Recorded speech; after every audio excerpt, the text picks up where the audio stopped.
আসলে আমি কি হাসবো না আমি কাঁদবো আমি বুঝতে পারছি না আপনার প্রশ্ন। কারণ আপনি গত 15 বছর কি অন্ধ ছিলেন যে আপনি কোনো কিছুই দেখেন নাই? বাংলাদেশের এত উন্নতি হয়েছে, এত উন্নয়ন হয়েছে, এটা আপনি দেখেননি? অবশ্যই দেখছি। তো দেখার পরে আপনি বলেন কিভাবে যে আপনার নেত্রী গত 15 বছর কি করেছে? আসলে মনে আপনার অন্ধ ছিলেন।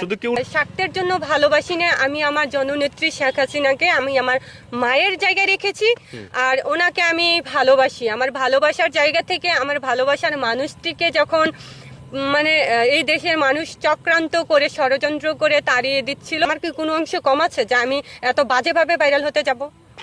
আমার তো কোনো দরকার নেই, তাই না? ভাইরাল হওয়ার জন্য সাবেক প্রধানমন্ত্রীর জন্মদিনের কেক কাটতে গেছিলেন এই তরুণী। আপনারা দেখে চিনতে পারছেন কিনা আমি জানি না। এই সেই তরুণী গত মাসে 28 তারিখে সেই প্রধানমন্ত্রীর জন্মদিনের কেক কাটতে গেছিলেন, সেখান থেকে অপমান হয়ে আসছে উনি। জানবো আসলে উনি কেন ওখানে গেছিলেন কেক কাটতে, আবার কেন উনি অপমান হয়ে আসছিলেন। আপু, আপনি আসলে মূলত কি আপনি ভাইরাল হওয়ার জন্য গেছিলেন ওখানে, নাকি আপনি কেন গেছিলেন ওখানে? আপনার প্রথম কথাটাই ভুল। কেন? আমি কোনটা বলবো বলেন। ভাইরাল হতে আমি যাইনি। আপনার প্রথম কথাটা হলো ভুল। আমি ভাইরাল হতে যাইনি। এই যে আপনাদের মতো কিছু মানুষই আমাকে এইভাবে ভিডিও করেছে, যেমন যারা আমার নেত্রীকে চক্রান্ত করে দেশ ছাড়া করেছে, তাদের চক্রান্তের মধ্যে আমি পড়ে গেছি। তো সেটা আমাকে সাপোর্ট না দিয়ে ভিডিও করতে মানে অস্থির হয়ে যাচ্ছে কিছু ভিউ আর কিছু ইয়ার জন্য।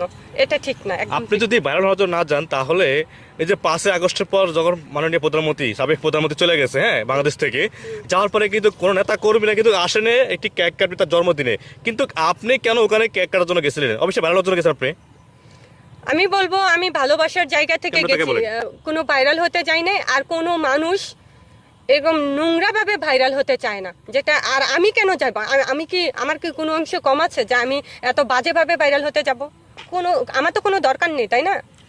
দীর্ঘ 15 বছর আপনাকে দেখা যায়নি কোনো আমলিক সরকার যখন থাকছিল বাংলাদেশে, আপনাকে দেখা যায়নি কিন্তু আমলিকের সাথে। কিন্তু 5 আগস্টের পর হঠাৎ আপনি কইতে 22 উঠছেন। বলেন যে 22 উঠছেন, সেটা না। বলেন যে 5 আগস্ট থেকে আপনার এই যে পথ চলাটা। না, যেটি হোক, আপনি তো 5 আগস্টের পরে আপনি হঠাৎ বেশি উঠছেন এরকম দেখা যাচ্ছে, কিন্তু আপনাকে তার আগে দেখা যায়নি। যখন সরকার ছিল ক্ষমতা, তখন তো আপনাকে দেখা যায় তেমন একটা। ঠিক আছে, কারণ হচ্ছে আমি স্বার্থের জন্য ভালোবাসি না, আমি আমার জননেত্রী শেখ হাসিনাকে আমি আমার মায়ের জায়গায় রেখেছি, আর ওনাকে আমি ভালোবাসি। আমার ভালোবাসার জায়গা থেকে আমার ভালোবাসার মানুষটিকে যখন মানে এই দেশের মানুষ চক্রান্ত করে ষড়যন্ত্র করে তাড়িয়ে দিচ্ছিল, সেই মুহূর্ত থেকে আমি আমার পথ চলা, আমি আমার যাত্রা, আমার কাছে মনে হয়েছে যে আমার নেত্রীর সাথে অনেক খারাপ কিছু হয়েছে, তাকে অসম্মান করা হয়েছে, তার সাথে অনেক বাজে কোনো কিছু। আচ্ছা, আপনি বলতেছেন আপনার নেত্রীর সাথে খারাপ ব্যবহার করা হয়েছে, বাজে আচরণ করা হয়েছে। দীর্ঘ 15টা বছর উনি কি বাংলাদেশে কি ভালো কাজ করছে না খারাপ করছে, সেটা আপনার মুখে তো শুনতে পাচ্ছিলাম। আমার না আসলে আমি কি হাসবো না আমি কাঁদবো আমি বুঝতে পারছি না আপনার প্রশ্ন। কারণ আপনি গত 15 বছর কি অন্ধ ছিলেন যে আপনি কোনো কিছুই দেখেন নাই? বাংলাদেশের এত উন্নতি হয়েছে, এত উন্নয়ন হয়েছে, এটা আপনি দেখেননি? অবশ্যই দেখছি। তো দেখার পরে আপনি বলেন কিভাবে যে আপনার নেত্রী গত 15 বছর কি করেছে? আসলে মনে আপনার অন্ধ ছিলেন। শুধু কি উন্নয়ন হয়েছে আর কিছু হয় নাই? উন্নয়ন হয়েছে, দেশের মানুষ ভালো আছে, এমন কোনো মানুষ নাই বলতে পারবে না সে অনেক খারাপ আছে। খারাপ তারাই